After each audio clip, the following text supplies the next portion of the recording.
మీ బట్టలకి సాఫ్టింగ్ ప్రొటెక్షన్ ఇచ్చే సరైన ప్రొడక్ట్ ఎలిమ్ ఫ్యాబ్రిక్ కండిషనర్.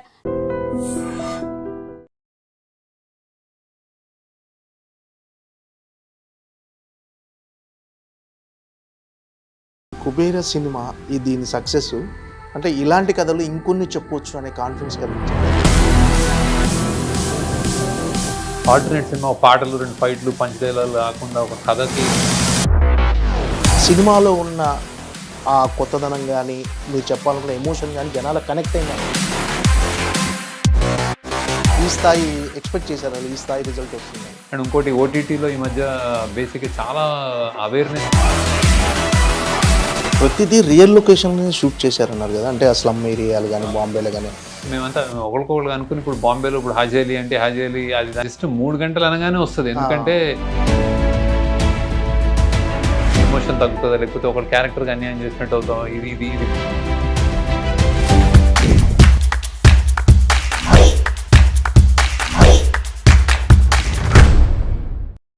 సార్ నమస్తే సార్. నమస్తే, కంగ్రాట్స్ సార్.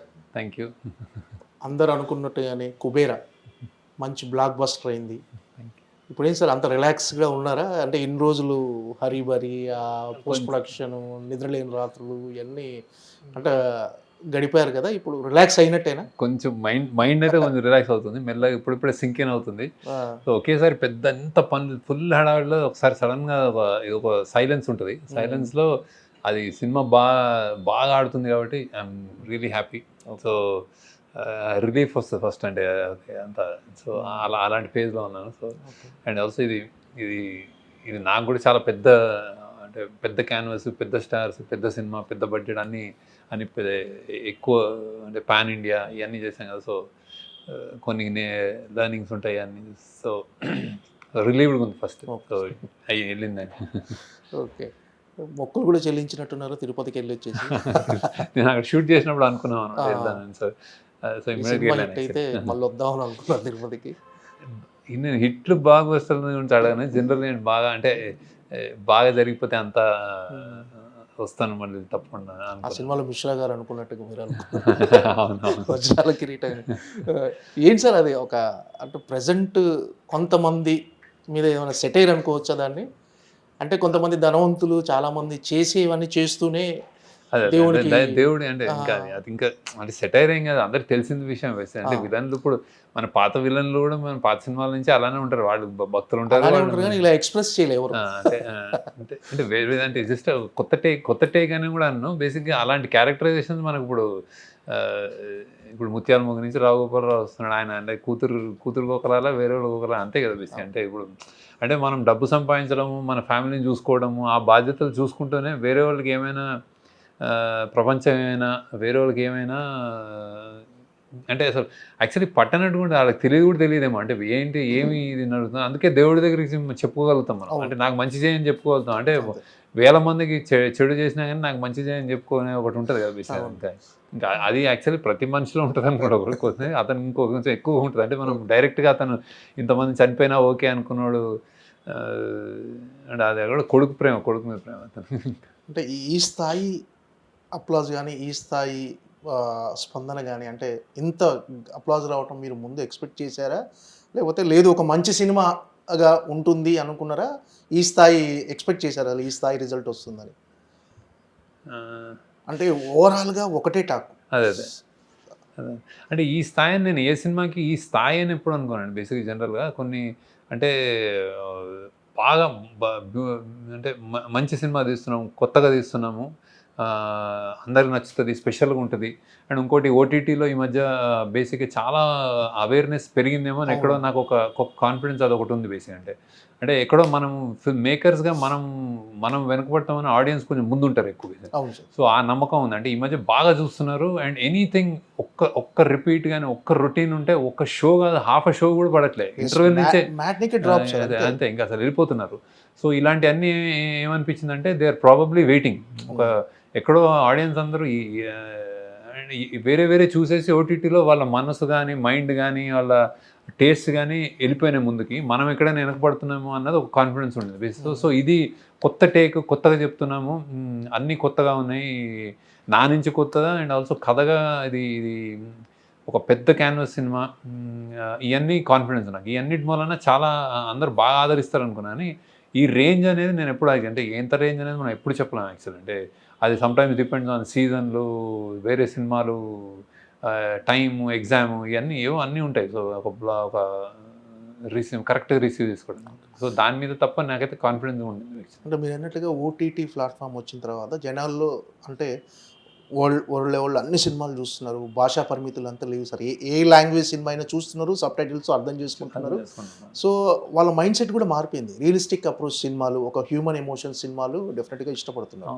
సో అది ఎంతవరకు అడ్వాంటేజ్ అయింది సార్ ఈ సినిమాకి? ఐ థింక్ బాగా అడ్వాంటేజ్ అయినట్టుంది. అంటే అంటే ఒక మల్టీప్లెక్స్ ఆడియన్స్ అనుకోవడానికి ఇది 3 గంటల సినిమా. అది చూస్తూ కూడా వాళ్ళు ఒక రియాక్షన్ కరెక్ట్ టైంకి కరెక్ట్గా అనుకునే అదేంటి ఒక రియాక్షన్స్ ఉంటాయి, ఆడిటోరియం రియాక్షన్స్, పంచ్ అనొచ్చు, ఒక రియాక్షన్స్ అనొచ్చు, అప్లాజ్ అనొచ్చు, అదే గూస్ బంప్ మూమెంట్స్ అనొచ్చు, అవన్నీ అలా కరెక్ట్ మేము అనుకున్నట్టు జరిగినాయి. అది ఓటీటీ అనేది ఒక చిన్న అంటే ఒక మాధ్యమము. కానీ టైమ్స్ అంటే అల్టాల్ ఇంకా బిగ్గర్ దీంట్లో అంటే టైమ్స్ మారుతున్నాయి. ఓకే, అంటే not just OTT with internet what ever awareness కుర్రోళ్ళు. అంటే ఒకప్పుడు ఐక్యూ లెవెల్స్ కానీ ఒక 10th కుర్రోడికి ఇప్పుడు 5th కుర్రోడికి ఐక్యూ లెవెల్స్ సేమ్. అంటే in terms of digital intelligence కానీ వాడు చేసే విధానం కానీ అన్నీ మారుతున్నాయి కదా. ప్రాబ్లీ సినిమా కూడా మారాలి, ఎప్పటికప్పుడు మారుతూ ఉంటాయి, అది వస్తూ ఉంటాయి ఒక్కొక్కటి అక్కడ ఆ టైమ్స్లో వచ్చి కొడుతుంది సినిమాలు. సో అన్నీ మార్పు ఐ థింక్ కోరుకుంటున్నారు. మార్పు జనరల్గా ఆడియన్స్ టేస్ట్ కూడా చాలా మారిపోయినాయి అయితే అనుకుంటున్నాను యాక్చువల్లీ. సో దానికి అనుగుణంగానే వచ్చిందేమో సినిమా. అంటే యాజ్ డైరెక్టర్గా మీరు కెరీర్ స్టార్ట్ చేసి 25 years అయింది, కంప్లీట్ అయింది సార్, సిల్వర్ జూబ్లీ ఇయర్. అంటే 25th సినిమా అంటే 25th ఇయర్లో కుబేరా రావటం, ఇది ఇంత మంచి సక్సెస్ అవ్వటం పర్సనల్గా యాజ్ ఏ డైరెక్టర్గా మీకు ఎంతవరకు సంతృప్తినిచ్చింది సార్? చాలా అంటే ఒక మైల్ రాయి 25 సంవత్సరాలు అనేది. నేను యాక్చువల్లీ 25 సంవత్సరాలు అనుకోలేదు. స్టార్ట్ చేసినప్పుడు వెళ్ళిపోతా ఉంటే మధ్యలో ఇప్పుడు ఒక 3 months 4 months బ్యాకే అరే 25th ఇయర్ ఇది వస్తుంది అనగానే సడన్గా ఒక ప్రెషర్ కూడా అనిపించింది నాకు. అంటే ఇది అరే ఏదైనా అంటే 25th దాన్ని మరీ ఎక్కువ 25 అనుకుంటే ఏం చేస్తున్నాం అని. ఎందుకంటే నేను మామూలుగా ఒక సినిమా తర్వాత సినిమా రాయడం తర్వాత ఇది అనగానే అరే ఇది ఏంటి అని ఒకసారి ఆలోచించాను. Then I thought this is more than apt. అంటే దీనికి ఒక సామాజిక స్పృహ నేపథ్యం అని కొట్టినట్టు కాకుండా ఇప్పుడు లీడర్లో అవుట్ అండ్ అవుట్ నేను చెప్పగలను, ఇది విజువల్ థింకింగ్, ప్రజలందరికీ ఇలాంటిది కావాలని ఒక లీడర్ని ఎందుకుని ఇలా అవుతారు. ఇందులో ఒక సామాజిక స్పృహ కంటెంట్ కానీ ఒక అవేర్నెస్, ఇప్పుడు నేను చెప్పాలనుకున్న విషయాలు ఒక రిచ్ పూర్ డివైడ్ కానీ, క్లాస్ డిఫరెన్స్ కానీ, ఒక అండర్ డాగ్, ఒక మార్జినలైజ్డ్ వ్యక్తి, వీకర్ వ్యక్తి స్టోరీ కానీ, ఇట్లాంటివన్నీ ఇవన్నీ గొప్ప విషయాలు. అంటే కానీ ఇది అంతర్లీనంగా నడుస్తున్నాయి సినిమా. ఇది చెప్పాలి అంటే ఏం చెప్తాము అనేది ఇందులో ఉండదు బేసిక్గా. సో బతుకు కోసం గొప్పోడు బతుకు, పేదోడు బతుకి తేడా లేదా, అంటే ఒక లైఫ్లో అంటే ఒక కంటెంట్మెంట్తో ఉండొచ్చా, ఏదైనా సరే నువ్వు నీ జీవితం పట్ల ఒక ప్రేమతో ఉండాలన్న అంటే చాలా ఉన్నాయి బేసిక్ ఇందులో. సో ఒకటని కాదు. సో ఇలాంటి and also on the face of it class difference, ఇంత పెద్ద అత్యంత ధనవంతులు ఉన్న డివైడ్ ఉంది కదా, ఆ డివైడ్ చూపించడం, ఒక 2 ప్రపంచాలు చూపించడం, ఇట్లాంటివన్నీ కుదిరినందుకు నేను యాక్చువల్లీ ఇది మంచి నా 25th ఇయర్లో చాలా కరెక్ట్ సినిమా అనిపించింది యాక్చువల్లీ. అండ్ ఇంత స్కేల్ సినిమా కూడా. అంటే ఇది ఎక్కడో ఇది అంటే నేను అసలు నాకు తెలియదు కానీ యాక్చువల్లీ జర్నలిస్ట్ కానీ వీళ్ళు కానీ అదే అసలు రీడిఫైన్ చేసుకున్నాడు తను ఇంకేదో పెద్ద. అంటే నేను అప్పుడు నాకు అంటే అందరూ ఏమనుకుంటారు, నేను ఇలా చేయలేని అనుకుంటారని నాకు అనుమానం వచ్చింది. నేను మామూలుగా తీశాను అంటే ఇదేదో కొత్తగా ఉంది, వేరే స్కేల్లో ఉంది, వేరే చూపించాడు ఏదో అని అవన్నీ నేను ఎక్స్పెక్ట్ చేయలేదు. మామూలుగా కథ రాసి తీసాం అంతే. సో బట్ 25th ఇయర్కి యాప్టే అనుకున్నాను. అంటే 25 సంవత్సరాలు మీరు తీసింది 10 సినిమాలే. సాధారణంగా దర్శకులు ఎలా ఉంటారంటే మామూలుగా కమర్షియల్గా ఆలోచించి వచ్చిన సక్సెస్ని క్యాష్ చేసుకోవాలనుకుంటారు. మీరు మాత్రం చాలా స్లోగా మీకు నచ్చిన సినిమాలు, మీరు ఏం చెప్పాలనుకుంటారో అవే సినిమాలు చేస్తూ వెళ్ళిపోతున్నారు. అంటే మీరు ఈ 10 సినిమాలు అంటే 10 సినిమాలు తీయటమే అంటే మీరు సంతృప్తిగా ఉన్నారు సార్? అంటే మీరు చేసిన ఈ సినిమాలతో అబ్సల్యూట్లీ సంతృప్తి. అంటే అది నన్ను చాలా ప్రౌడ్గా కూడా ఉన్నాను. అండ్ 25th ఇయర్లో నేను యాక్చువల్లీ ఒకటి ఆలోచించింది, నేను తీసిన సినిమాలు నాకు యాక్చువల్లీ నేను డైరెక్టర్గా ఏ సినిమా అయినా అతని వాయిస్ అనుకుంటాను, అంటే ఏదో ఒకటి అతను అనుకుని చెప్తున్నాడనే నమ్మకంతో ఉన్నాను. నేను అలానే చెప్పాను, నాకు గొంతు గట్టిగానే అనిపించింది అండ్ కరెక్ట్గా అనిపించింది. సో ఎక్కడ కాంప్రమైజ్ కాకుండా నేను అనుకున్న కథని అనుకున్న విధంగా ఈ ఈ 10 సినిమాలు చెప్పగలిగాను, ఇంక్లూడింగ్ దిస్. సో అందుకు I'm very proud, very happy. అంటే ఇంకా ఇంకా నేను ఇందులో 10 కాకుండా 5 చేసినా నేను ఇదే కంటెంట్ తోటి ఇట్లా ఉంటే నేను హ్యాపీగానే ఉన్నాను. నేను నెంబర్స్ ఏం కౌంట్ కావు, నాకు నెంబర్స్ కానీ మనీ కానీ కౌంట్ చేసుకోను కూడా యాక్చువల్ నేను. So I'm happy about it. And నాకు ఒకటి ఓవర్వెల్మింగ్గా 25th ఇయర్ నాకు ఒకటి అనిపించింది ఏంటంటే, అంటే నిజంగానే నాకు మామూలుగా అనిపించలే, నేను చాలా అంటే ఒక థ్యాంక్ఫుల్నెస్ కూడా అనిపించింది నాకు. అంటే నాకు చాలా కృతజ్ఞత భావం కూడా అనిపించింది. అంటే ఎందుకంటే ఈ స్థాయి ఇచ్చారు నాకు యాక్చువల్. అంటే అది సామాన్యంగా రాదు, అందరికీ ఇవ్వలేదు. ఒక స్పెషల్ పొజిషన్ ఇచ్చారు.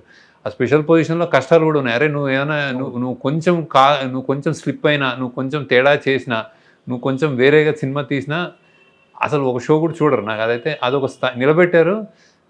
నువ్వు నమ్మకంతో ఉన్నారు. సో ఆ నమ్మకం నాకు ఇచ్చారు అండ్ దెన్ నన్ను ఆదరిస్తున్నారు. సో బేసిక్గా అది they call it a brand, నమ్మకం, వాట్ ఎవర్. కానీ ఫ్యామిలీస్ తోటి పాటు వచ్చి నేను చూడొచ్చు, మీ సినిమాలు చూడాలి, చూస్తామన్న ఒక స్థాయి తెలుగు ప్రేక్షకులు నాకు ఇచ్చినందుకు ఐ థింక్ 25 years నేను ఐ థింక్ అది నాకు చాలా అంటే నేను తీసుకోవడం కాదు, నేను తీయడం కాదు, వాళ్ళు ఇవ్వడంలో కూడా చాలా ఇది ఉందనిపించింది నాకు. So I'm very happy about that also. So sir మీరు ఫస్ట్ అంటే డాలర్ డ్రీమ్స్ కానీ మన ఆనంద్ సినిమా కానీ మీ సొంత బ్యానర్లోనే మీరే ప్రొడ్యూసర్, మీరే డైరెక్టర్. అంటే ఒక రకంగా చూస్తే దాని తర్వాత మీరు మిగతా బ్యానర్లతో కొలాబరేషన్ అయ్యి మీరు ట్రావెల్ చేశారు. బట్ ఏంటంటే ఒక సెల్ఫ్ మేడ్ డైరెక్టర్ అని అంటాను నేను, దానితో మీరు ఏకీభవిస్తారు. అంటే మిమ్మల్ని మీరు నిలబెట్టుకున్నారు. ఫస్ట్ 2 సినిమాలు ఏంటంటే మీరే ప్రొడ్యూస్ చేసుకున్నారు, మీ సేవింగ్స్తో మీరే డైరెక్టరు, మిమ్మల్ని మీరు నిలబెట్టుకున్నారు. ఇప్పుడు మాత్రం కొలాబరేట్ చేస్తూ వేరే వాళ్ళ కొలాబరేషన్తో వెళ్ళిపోతున్నారు.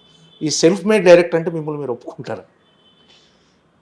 అందరు డైరెక్టర్ సెల్ఫ్ మేడ్ అండి. నా విషయంలో మీరు అంటున్నది అదేంటి ఎకనామిక్స్ అంటే క్రియేటివ్గా ప్రతి వాళ్ళు స్టోరీ రాసుకుంటారు, తీస్తారు. నేను అంటున్నది నాకు సపోర్ట్గా నేను మనీ కానీ అంటే ఆ కష్టాలు కొంచెం ఎదురు అంటే అది నిలబడ్డాను. డైరెక్ట్ క్రియేటివిటీతో పాటు ఫైనాన్షియల్ కూడా స్ట్రగుల్స్ ఫేస్ చేశారు. అండ్ అదే ఇప్పటిదాకా కంటిన్యూ అవుతుంది. అంటే అక్కడి నుంచే నేను కొంచెం అదేంటి మా టీం జస్ట్ నేను డైరెక్షనే కాదు కానీ ఒక టీం నేను చేసి డైరెక్షన్ టీం బిల్డ్ చేసినప్పుడు, వీళ్ళందరూ చేసినప్పుడు వాళ్ళు అన్ని పనులు మేము సినిమాని ఆల్మోస్ట్ జాగ్రత్తగా ఒక జస్ట్ డైరెక్షన్ నేను వచ్చి రాశాను, మీరు అందరూ అరేంజ్ చేయండి, నేను వచ్చి తీస్తాను అనేది అలాంటి ప్రొడ్యూసర్ చాలామంది ఉన్నారు. అంటే అలాంటి ఫెసిలిటీస్ ఇచ్చి చేసేది. కానీ నేను మా టీం చేసుకుంటూ వెళ్ళాం. సో అది ఇప్పటికి కూడా అదే కంటిన్యూ అవుతుంది ఎక్కువ. అందుకే అమిగోస్ క్రియేషన్స్ని కో ప్రొడ్యూసర్ లాగా అంటే ప్రెజెంట్స్ లాగా ఉంటుంది అనమాట బేసిక్. ఎందుకంటే మా టీమే ఎక్కువ చేస్తాం. ఈ ఆఫీస్లోనే చాలా జరుగుతూ ఉంటాయి అన్ని, అంటే లొకేషన్స్ కానీ ఎతకడం కానీ చూడటం కానీ ఎగ్జిక్యూషన్ కానీ ప్లానింగ్ కానీ కాస్టింగ్ ఆడిషన్స్ అన్నీ జరుగుతూ ఉంటాయి. ఫుల్ లైఫ్ సైకిల్ అంటే చేస్తాం మేము. సో నేను జస్ట్ ఒక డైరెక్టర్గా జస్ట్ అట్లా వచ్చి అది చేయలేదు ఇప్పుడు. ఈ 10 సినిమాల కథలు పద్మారావు నగర్లోనే పుట్టాయి, ఇక్కడే కూర్చొని. అంటే మీరు అంటే సినిమా ప్రపంచానికి దూరంగా, అంటే సినిమా ప్రపంచం అంటే film Nagar, Banjara hills, Jubilee hills, మీరు మాత్రం పద్మారావు నగర్లోనే ఈ 25 సంవత్సరాలు ఉండి ఇక్కడే ఆ 10 కథలు పుట్టాయి సార్. ఇక్కడ పుట్టాయి కొన్ని, అంటే కొన్ని అమెరికాలో కూడా, అంటే ఆనంద్ అమెరికాలో థీసిస్ రాసింది స్క్రిప్ట్. అంటే ఇక్కడే అన్ని ఇక్కడ రాసి ఇక్కడ కూర్చొని రాసినాయి. ఓకే. అంటే మామూలుగా ఒక సిట్ వచ్చిన తర్వాత అందరూ ఏ జూబ్లీ హిల్స్, బంజారా హిల్స్ షిఫ్ట్ అయిపోయి అక్కడ 2 ఆఫీసులు తీసేసి ఇంకో అక్కడ ఒక ఇల్లు చేసి, మీరు మాత్రం పద్మారావు నగర్లోనే ఇంకా కంటిన్యూ అవుతుంది. ఏంటి సార్ అనుబంధం మీకు? అంటే జస్ట్ ఇక్కడ హ్యాపీగా అనిపిస్తుంది. హ్యాపీగా నేను అలవాటైన ప్రపంచం అది. నేను జస్ట్ అట్లా కొంచెం రెసిస్టెన్స్ ఉంటుంది నాకు. సరదాగా ఉన్నాయి ఇక్కడ తిరిగిన ఈ రోడ్లు ఇవన్నీ, ఇక్కడ తిరిగిన పార్కులు, ఇక్కడ తిరిగిన షాపులు, ఇవన్నీ నాకు కొంచెం అలవాటు. ఇక్కడ చదువుకున్న స్కూల్ ప్యాట్రిక్స్లో చదువుకున్నాను. సో ఇవన్నీ నాకు. అండ్ మా పేరెంట్స్ ఇక్కడే ఉన్నారు కాబట్టి ఇంకా అంటే ఫాదర్ చనిపోయారు కానీ అందరూ ఇక్కడ ఏదో ఇక్కడ మా ప్రపంచం ఒక ఎమోషన్. అంటే మొన్న మీరు ప్రెస్ మీట్లో కొంచెం ఎమోషనల్ అయ్యారు సార్. ఎందుకంటే ఎప్పుడు శేఖర్ కమల గారిని అలా చూడలేదు. అలా అంటే ఎందుకు అంటే సక్సెస్ వచ్చింది, కాకపోతే ఆ ఆనంద బాష్పాలా లేకపోతే ఒక చిన్న ఎమోషనల్ అయ్యారు సార్ ఎందుకు? అది అంటే ఈ సినిమా కొంచెం చాలా తీసుకుంది యాక్చువల్. అంటే చాలా రోజులు అంటే జనరల్గా అన్ని సినిమాలు ఒక ఎత్తు, ఈ సినిమా కొంచెం ఎక్స్ట్రాగా అంటే చాలా అంటే ఫిజికల్లీ కూడా గ్రూలింగ్. టీంలో చాలామంది అంటే చాలా ఒడిదుడుకులు గురించి చేసిన ఫీలింగ్ వచ్చింది. అంటే ఒక చిన్న అంటే అది అది అంటే ఇది సామాన్యం అంటే జస్ట్ నాట్ అంటే ఒక మైండ్ పరంగా డ్రైనింగ్, ఎమోషన్ అండ్ హెల్త్ పరంగా అందరూ అంటే ఆ టీంలో చాలా అప్స్ అండ్ డౌన్స్ చూసుకుంటూ వచ్చింది అన్నమాట రీసెంట్. సో అందుకే సడన్గా గుర్తొచ్చి నాకు ఎందుకు చాలామంది స్వెట్ అండ్ బ్లడ్ ఇచ్చినట్టు అనిపించింది. So I thought I felt కొంచెం ఎమోషనల్ కూడా. సార్ మీకు సపోర్టింగ్ ఉన్న మీ టీం గురించి చెప్పండి సార్. మీ టీంలో అంటే చాలా ఆల్రెడీ సక్సెస్ మీట్లో కూడా అందరినీ పరిచయం చేశారు మనం. కరెక్ట్. అందరికీ అంటే నాకే కాదు, ఇప్పుడు నాగార్జున గారికి, ధనుష్ గారికి అందరికీ వాళ్ళ పేరున తెలుసు. అంటే they know how important they are all. అంటే తోటి తరణి గారికి అంటే so they are my backbones అనమాట. అంటే పిల్లర్స్ అని చెప్పాను అలానే అనమాట. సో ఇది ఎస్పెషల్లీ రైటింగ్ చైతన్య పింగళి చాలా అంటే ఆమె చాలా అంటే ఆమె ఆల్రెడీ సాహిత్య అకాడమీ విన్నారు. సో దీంట్లో చాలా పాత్ర ఉంది. అంటే ఎమోషన్ కంటెంట్ బేసిక్ అంటే ఇది ఒక థ్రిల్లర్, ఇది ఒక యూనిక్ పొజిషనింగ్ వచ్చింది సినిమాకి యాక్చువల్. అదేంటంటే థ్రిల్లర్గా, స్ట్రేట్ థ్రిల్లర్గా ఒక 10,000 కోట్లతో ఒక గొప్పటి దగ్గర నుంచి ఒక బిచ్చగాడు తప్పించుకున్నాడు అంటే అది ఒక thriller cat and mouse game straight అవ్వచ్చు. కానీ అందులో ఆ బిచ్చగాడి ఎమోషన్స్, ఆ కంటెంట్ ఉంటుంది కదా, ఎమోషనల్ హై, వాడి కథ ఒకటి ఉంటుంది కదా, దానికి చాలా పాత్ర చైతన్య అనమాట. సో అది అంటే దాన్ని డెవలప్ చేయడం అంటే మా కొలాబరేటివ్ ఎఫర్ట్లో ఇస్తూ. అలానే ఇప్పుడు సూరి నాకు హ్యాపీ డేస్ నుంచి కో డైరెక్టర్ మెయిన్. దీనికి చాలా అంటే ఈ క్యాన్వస్ కానీ ఇది ఇక్కడ బాంబేలో చెయ్యాలి, బాంబేలో ఇన్సిస్ట్ చేయడం కానీ, బాంబేలో చేయాలి, దీనికి ఇంత పెద్ద ఇది ఉందని పట్టుబట్టి పని చేయడం కానీ, అక్కడికి వెళ్ళి ముందే లొకేషన్లు చూడడం కానీ, అలాంటివన్నీ చాలా అంటే అతను ఒక్కొక్క దాంట్లో ఒక్కొక్కళ్ళ ఇన్పుట్స్ అనమాట. దాంట్లో చాలా అదే ఇలా మేనిఫెస్ట్ అయింది. అలా అజయ్ కానీ అంటే ప్లానింగ్ చేయడం, ఇంత పెద్ద బడ్జెట్ ఉంటే మేము ఎగ్జిక్యూట్ చేయడం ఇట్లా. సో వీళ్ళందరూ అంటే చాలా మటుకు సూర్యులు అంటాడు సెకండ్ యూనిట్ కెమెరామెన్ వర్క్ చేశాడు. అంటే నేను ఇక్కడ చేస్తుంటే అక్కడ బాంబేలో 2-3 లొకేషన్స్లో ప్యారలల్గా ఇంకో లొకేషన్లో షూట్ చేయడం కానీ అట్లా. సో దేర్ లాట్ ఆఫ్ ఈ టీమ్ వర్క్ చాలా బాగా ఎక్స్టెన్సివ్లీ అవసరం వచ్చింది చేసిన సినిమా అనమాట. సో అందుకే ఇంత పెద్ద క్యాన్వాస్ బాంబేలో అంత చేయడం, ఇలాంటి సీన్స్ సాధ్యం కాదు ఇంత టీం వర్క్. అలానే నాగేశ్వరరావు మా ఎగ్జిక్యూటివ్ ప్రొడ్యూసర్, ఆయన కూడా దగ్గర ఉండి అన్ని పర్మిషన్లు కానీ. సో అవుట్ సే ఈ సినిమా ఈ టీం వల్లనే సాధ్యమైంది. లేకపోతే అంటే బడ్జెట్ ఒక ఎత్తు, అంటే సునీల్ నారాయణ గారు వాళ్ళది ప్రొవైడ్ చేసి దీన్ని గోయడ్ ఇవ్వడం, దానికి సపోర్ట్ చేయడం అదొక ఎత్తు అయితే, ఈ ఎగ్జిక్యూషన్ ఒక పెద్ద పార్ట్ అనమాట. ఓకే. ప్రతిదీ రియల్ లొకేషన్ షూట్ చేశారన్నారు కదా, అంటే అసలు ఏరియా చాలా ఉంటుంది. అంటే అది అంత రిస్క్ ఎందుకు అని అనుకున్నారు సార్? అంటే అంత రిస్క్ తీసుకోవటం అవసరం? డెఫినెట్గా ఒక సెట్ వేస్తే ఈజీగా తక్కువ వర్కింగ్ డేస్లో అయిపోయేది కదా. నేను ముందు నుంచి ఎక్కువ నేను అలానే నాకు అలవాటు అలానే చేశాను. సో ఇలానే అంటే మైండ్ అలా అంటే బేసిక్గా అదే మేమంతా ఒకరికొకరు అనుకుని ఇప్పుడు బాంబేలో ఇప్పుడు హాజేలి అది దాన్ని క్రియేట్ చేయలేము. అది అంత క్రౌడ్తో ఆ సన్న స్ట్రిప్లో వెళ్తూ ఉంటాడు. సో ఇతను అంటే బిచ్చగాడు ఇంకా ఎక్కడెక్కడ తిరుగుతాడు. మనం బిచ్చగాడితో ఇప్పుడు ఇందులో విలన్లు అన్నట్టు వీడు ఎక్కడ ఉంటాడు, బిచ్చగాడు ఎక్కడ ఉంటాడంటే వాడు ఏనుగులు అంటాడు, వాడికి గుర్తున్నాయి, వాడు ఏదైనా గుర్తుంచుకుంటాడు. అలానే వాడు ఎక్కడ ఉంటాడంటే వాడికి స్ట్రెంగ్త్ ఏంటంటే వాడు ఆకలి తట్టుకోగలుగుతాడు. వాడు శనివారం అయితే గుడి దగ్గర అడుక్కుంటాడు, ఆ గుడిలోని మ్యూజిక్, గుడిలోని పాటలు చెప్పి అదే దేవుడు అదే నాకు అనుకుంటాడు. ఫ్రైడే మస్జిద్, సండే చర్చ్, ఇక్కడెక్కడ ఉంటాడు. సో ఒక్కొక్క చోట ఉన్నప్పుడు ఆ చోట్లకి అండ్ చెత్తగొప్పలో ఉంటాడు. అది అదేంటి మన రైల్వే స్టేషన్లో, బస్ స్టాప్లు, ఇవన్నీ వాడు తిరిగే ప్రదేశాలు ఉంటాయి, సులభ్ కాంప్లెక్స్ ఇవన్నీ. సో ఇవన్నీ ఒకటని వేయలేము కదా. సో వాడి ట్రావెల్ జర్నీ ఆడు పారిపోతుంటే ఇంకా బాంబేలో ఎగ్జాస్టివ్ చూపించాల్సి వచ్చింది. సో అది అందుకు రియల్గా వెళ్ళామన్నాడు. అందుకే ఇది తేడా. అంటే ఈ సినిమా ఈ క్యాన్వాస్ మూలనే ఒక విజయం సాధించాలనుకుంటున్నాను, ఇంత విజయం. అంటే కాకతాళీయమో లేకపోతే అదృష్టమో కానీ మీరు ఈ స్టోరీలో చెప్పిన ఒక మెయిన్ థీమ్ ఏదైతే ఉందో ఆ థీమ్కు ప్రజెంట్ ఇన్సిడెంట్ ఒకటి కలిసింది సార్. అంటే చమురు నిక్షేపాలు అరేబియా మహాసముద్రంలో ఉండటము, వాటి చుట్టూ అల్లుకున్న కథ. ఇప్పుడు రీసెంట్గా కూడా ఇండియాలో అలాంటి ఒక చమురు నిక్షేపాలు దొరకటం, వాటి గురించి ఒకవేళ అది నిజంగా వర్కౌట్ అవుతే ఇండియా చమురు దిగుమతి చేసుకోవాల్సిన అవసరం లేదు, భారతదేశ ఆర్థిక వ్యవస్థ చాలా పటిష్టంగా ఉండబోతుంది, మారిపోతుంది అన్నారు. అంటే అది మీరు ముందు ఊహించారా ఇలా లేదు కథ కథ అంటే అది ఇది పెద్ద ఊహించాను అనుకోను. బేసిక్ ఏముందంటే అంటే ఇండియాలో ఉన్న రిసోర్సెస్ ఏంటంటే మీరు కథ ఇండియా అంటే సడన్ గా దొరికితే ఇప్పుడు మళ్ళీ నల్లమల్లో యూరేనియం అని పడ్డారు కదా. అంటే సంథింగ్ ఏదో అంటే ఇది ఆన్ గోయింగ్. అంటే ఇప్పుడు మెల్లమెల్లగా మనుషులు పెరుగుతున్న కొద్దీ నేచర్ని మనం విధ్వంసం చేస్తాం బేసిక్. అంటే అది అది మంచిగో చెడుకో బేసిక్ దేశానికి మంచిది కొన్ని ఎన్ని రోజులు మంచిది ఎన్ని రోజులు చెడు అని మనం చెప్పలేము. కాకపోతే జనాభా పెరుగుతూ మనం అన్ని స్పేసెస్ని అడవుల్ని అన్నీ వెళ్తున్నాం కదా. సో ఆ మెషినరీ వచ్చింది, కొత్త కొత్త మెషినరీ వచ్చింది, కొత్త కొత్తవి దొరుకుతాయి, తప్పకుండా దొరుకుతాయి. ఇక్కడ బొగ్గు గన్లు దొరుకుతాయి, మైకా గన్లు దొరుకుతాయి, మన అదేంటి యురేనియం దొరుకుతుంది. ఇవన్నీ ఏ something will keep getting. So అలానే ఒక థాట్గా రాశాను అది యాక్చువల్లీ. అంటే ఈ బాక్స్ ఆఫీస్ కలెక్షన్లు రికార్డులు ఇవన్నీ పట్టించుకుంటారా సార్ మీరు? మామూలుగా సినిమా రిజల్ట్ వచ్చిన తర్వాత రిజల్ట్ వచ్చిన తర్వాత నేను పట్టించుకోవడం అంటే డెఫినెట్గా పెట్టింది రావాలని అయితే అది నేను ఇప్పటిదాకా నా కెరీర్లో ఇన్ని సంవత్సరాలు ఇంకోటి నేను తీసిన సినిమాలు ఏదైతే నాకు సాటిస్ఫాక్షన్ నా వాయిస్ అని చెప్పాను, అలానే ఎప్పుడు నేను నా వలన ఎవరైనా అంటే డిజాస్టర్లు పోయినాయి అనేది ఇప్పటిదాకా నాకు నా ఇదిలో లేదు యాక్చువల్లీ. సో అంతవరకు నేను చాలా ఇదిగా బ్యాలెన్స్ చేశాను.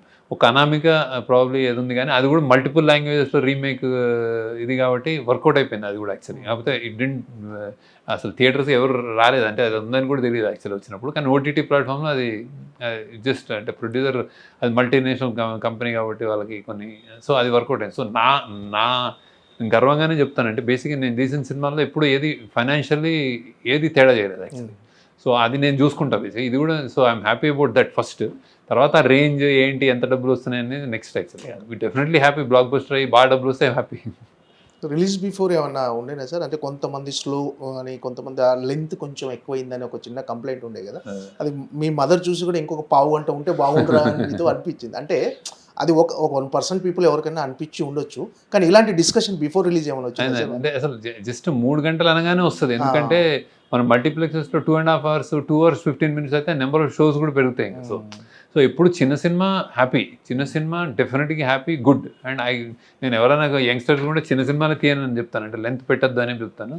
కాకపోతే ఈ స్కేల్ కథకి మేము ఎంత తర్జన మేము చెప్పాల్సిన కథ ఇంత తీసుకుంది బేసిక్. అంటే లైక్ బడ్జెట్ తీసుకుంది, లొకేషన్ తీసుకుంది, ఇంత స్టార్స్ తీసుకుంది, కథని అలా కన్జ్యూమ్ చేసింది అన్నమాట బేసిక్. సో అలాంటి లెంత్ కూడా అది డిక్టేట్ చేసింది మమ్మల్ని. అంటే ఇది తర్జన పడి కూడా మేము ఇది కరెక్టే అనుకుని వెళ్ళాము అనమాట. అంటే ఏదైనా తీసేస్తే ఏదైనా ఎమోషన్ తగ్గుతుందా, లేకపోతే ఒక క్యారెక్టర్కి అన్యాయం చేసినట్టు అవుతాం, ఇది బ్యాలెన్స్ అవ్వదా, ఇట్లాంటి దాంతో ఉంచాం యాక్చువల్లీ. సో కరెక్టే అనుకుంటున్నాను. సో చాలామంది యాక్సెప్ట్ చేశారు కూడా. అదే అంటే ఇప్పుడు మామూలుగా కుబేరా కానీ లీడర్ లాంటి సినిమాలు, అంటే అలాంటి సినిమాలు తీయాలంటే ఖచ్చితంగా మీరు ఏదైనా సమాజానికో ఎవరికైనా జనాలకు ఆ రిలేషన్స్, హ్యూమన్ రిలేషన్స్ కానీ వాటి గురించి చెప్పాలని ఒక తపన ఉండుంటుంది సార్ మీలో లోపల. సో మీరు అసలు ఇలాంటి కథలతో చెప్పాలని ఎందుకు అనుకున్నారు అసలు? ఇలాంటి లీడర్ కానీ కుబేరా కానీ. నేను ఫిల్మ్ స్కూల్ అంటే ఫస్ట్ లెసన్ నాకు బాగా, నేను ఫిల్మ్ స్కూల్కి వెళ్ళిన ఫస్ట్ అంటే ఇంజనీరింగ్ నుంచి ఫిల్మ్ స్కూల్కి వెళ్ళినప్పుడు నేను ఫస్ట్ లెసనే అక్కడ హార్వర్డ్ యూనివర్సిటీలో ఒక స్క్రిప్ట్ రైటింగ్ క్లాస్కి వెళ్తే ఫస్ట్ వర్డే అది films are obligated to society అని ఉంటుంది. ఆబ్లిగేటెడ్ టు సొసైటీ అంటే ఫిల్మ్స్ అనేవి ఒక సమాజం పట్ల ఒక బాధ్యతతో ఉండాల్సిన అవసరం ఉంది అనేది అనమాట. అంటే ఇప్పుడు సమాజాన్ని చూసి మేము ఇది రాస్తున్నాము ఇది తీస్తున్నాము కాదు, నువ్వు ఏది అది రాసినా సినిమాలు ఇన్సిడెంట్స్ చెప్పినా కానీ నీకు ఒక వాయిస్ అంటే ఇది కరెక్టో ఇది కాదో ఇది మంచో చెడో చెప్పాల్సిన బాధ్యత ఉంది అనేది నేను నమ్ముతాను బేసిక్. సో అక్కడి నుంచి వచ్చి మెల్లగా నా స్థాయి పెరుగుతుంది. ఇప్పుడు నన్ను యాక్సెప్ట్ చేస్తున్నారు, ఇప్పుడు నేను చెప్పినవి వింటున్నారు అనేదాకా నేను ఎక్కడి దాకా పుష్ చేసుకుంటానంటే నేను ఇంకా బాబు ఇంకా నాకు ఇది మరీ ఎక్కువ మెసేజ్ అయింది అనేదాకా నేను నా కమర్షియల్ ఆస్పెక్ట్స్, నా స్ట్రెంగ్త్, నా రైటింగ్ స్ట్రెంగ్త్ కానీ ఏదైనా నాకు తెలిసిన ఇది కానీ అది కలిపి చెప్పాలని చూస్తాను. ఆ చెప్పాలి అనేది ఆ తపన ఆగిపోయినప్పుడు ఇంకా ఫిల్మ్ మేకర్గా ఇంకా అనవసరం బేసిక్ అంటే నాకు తెలిసి. సో ఇంకేదైనా చేసుకోవచ్చు బేసిక్ అంటే. సో ఆ చెప్పాలన్నదే నడుపుతుంది. ఐదర్ నువ్వు ఎంటర్టైన్ చేసి హ్యాపీగా వాళ్ళని ఒక బాగా స్ట్రెస్ ఉన్నప్పుడు నువ్వు గొప్ప సినిమా, గొప్ప మ్యూజిక్ తోటి, గొప్ప క్యారెక్టర్స్ తోటి ఒక ఆనందం ఇచ్చావన్నా ఓకే, లేకపోతే ఇదేదో ప్రాబ్లం ఉంది దీనికి సొల్యూషన్ టువర్డ్స్ దిస్ అని చెప్పినా ఓకే, సంథింగ్ అయితే చెప్పాలని అయితే అది ఏమీ లేకుండా అయితే సినిమా స్టార్ట్ చేయండి అని బేసిక్. సో అంతే ఫిల్మ్ మేకర్స్కి బేసిక్గా ఎందుకు ఇది అంటే ఆ క్రాఫ్టే అది, ఆ మీడియం అది. ఒక పెయింటర్ కానీ, ఒక బుక్ కథా రచయిత కానీ, ఒక లిటరరీ సాహిత్యం కానీ ఒక పోయిట్ కానీ ఏదో ఒకటి అంటే ఏదో ఒకటి చెప్పాలని చెప్తాడు కదా. సో సినిమా కూడా అంతే, చెప్పాలని చెప్తాడు. నేను వాళ్ళని కొంచెం టికిల్ చేస్తాను, వాళ్ళని కొంచెం వాళ్ళ వీక్నెస్ల మీద ఆడుకుంటాను, ఇలాంటి నేను నమ్మను. అంటే నేను అది సినిమా అందుకు కాదనుకుంటాను. అంటే ఏదో ఒక ఇన్స్పిరేషన్ ఏదైనా ఉంటుంది కదా, అంటే మీకు జరిగిన సంఘటన కానీ, మీరు ఎక్కడైనా చదివిన వాక్యాలు కానీ, ఇలాంటి వాటికి ఇన్స్పిరేషన్ ఏదన్నా, ఇలాంటి కథలు చెప్పాలనడానికి అవి ఏమైనా ఇన్స్పిరేషన్గా నిలుస్తాయి?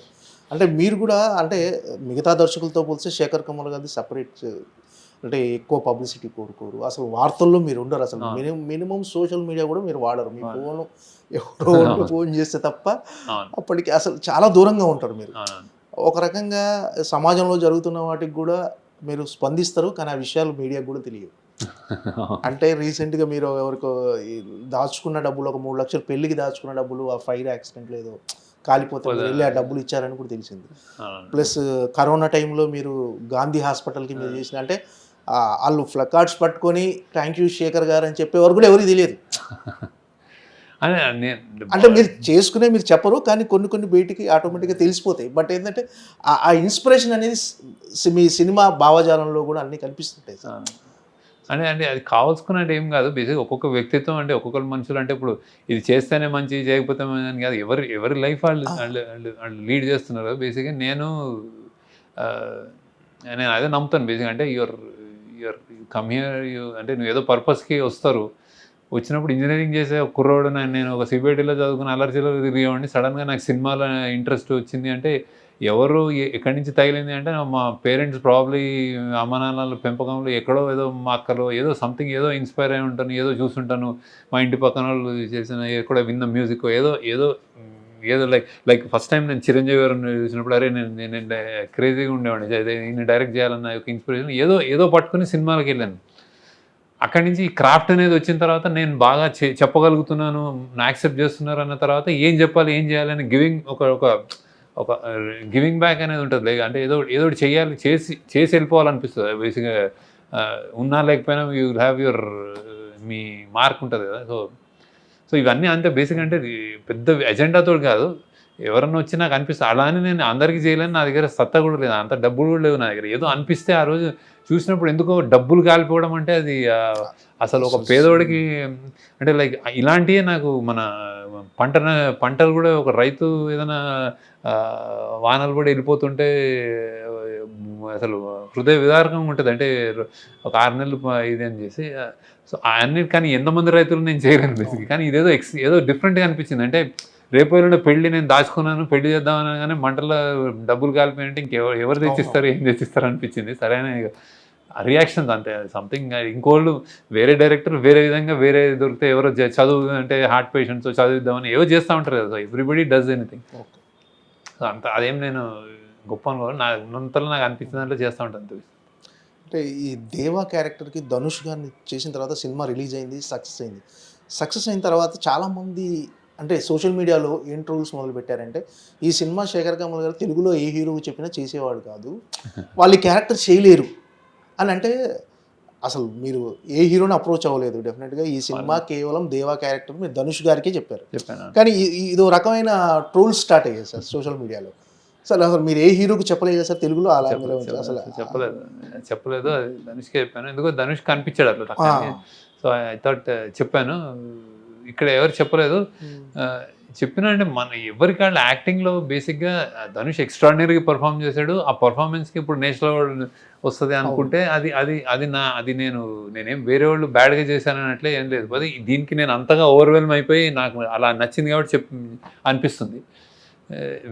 వేరే యాక్టర్ ఇప్పుడు తెలుగులో ఏదైనా యాక్టర్ ట్రై చేస్తే వేరే విధంగా ప్లే చేసేవాడేమో, వేరే విధంగా చేసేవాడేమో, వేరే ఏదో వచ్చేదేమో. అది నేను మాత్రం ధనుష్ అనుకున్నాను బేసిక్గా. సో కానీ అతను చేసిన విధానం ఇదంతా నాకు 200% ఇంకా అసలు అంటే ఎవరు చేయలేరేమో, అంటే వేరే యాక్టర్ని తక్కువ చేయడం కాదు, ఈ పాత్రలో ఇంకెవరిని ఒకసారి చేసిన తర్వాత చూడలేము మనం బేసిక్. సో ఇప్పుడు స్వాతి ముత్యం కమల్ హాసన్ చేశాడంటే ఇంకెవరైనా ఊహించగలరా అంటే చేయలేము మనం అట్లా. So once it's delivered. So ఈయన డెలివర్ చేసేసాడు ఒకటి అది. సో అది ఎక్సెప్షనల్గా చేశాడు.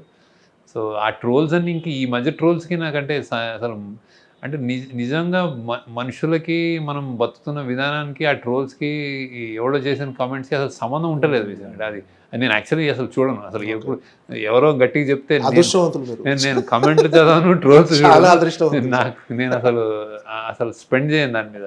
నేను ఆ Instagram reels bites whatever ఏమో అంటున్నారు నాకు అసలు తెలియట్లేదు కూడా. జెన్జీ టర్మినాలజీ కూడా నాకు చాలా తెలియదు యాక్చువల్లీ. సో మెల్లగా ఏదైనా తెలుసుకోవాలేమో కానీ నేను చూడను. అంటే ఇక్కడ ఏదో ఇది అది కూడా జరుగుతుంది actually. Okay sir, all the best. Thank you. మరొక మరపురాని చిత్రం గురించి వెయిటింగ్. నెక్స్ట్ ఇయర్ 2026లో శేఖర్ కమ్ముల గారి సినిమా మరొకటి చూడాలని ఆడియన్స్ వెయిటింగ్, మేము వెయిటింగ్. ట్రై చేస్తాను తప్ప. Right sir, all the best. Thank you so much sir. Thank you.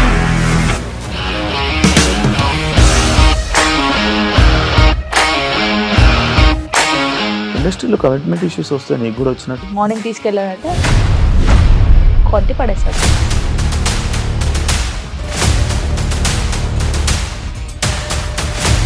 ఒక్కళ్ళు కూడా చూడలేదు ఈ సినిమా అని చెప్పడానికి కూడా చాలా ధైర్యం కావాలి. అది నిజం కదా, దాంట్లో ధైర్యం ఏంటి? ఇది నెక్స్ట్ డే ప్లేట్ మార్చేస్తే తప్పు కదా. As of now we are comfortable this అని నేను అనుకుంటున్నాను. రష్మిక గారిది మీది ఒకే ఊరంట కదా? నీకు కోపం వచ్చిందంటే బాగా తిట్టేత్తరా? తిట్టేద్దామండి.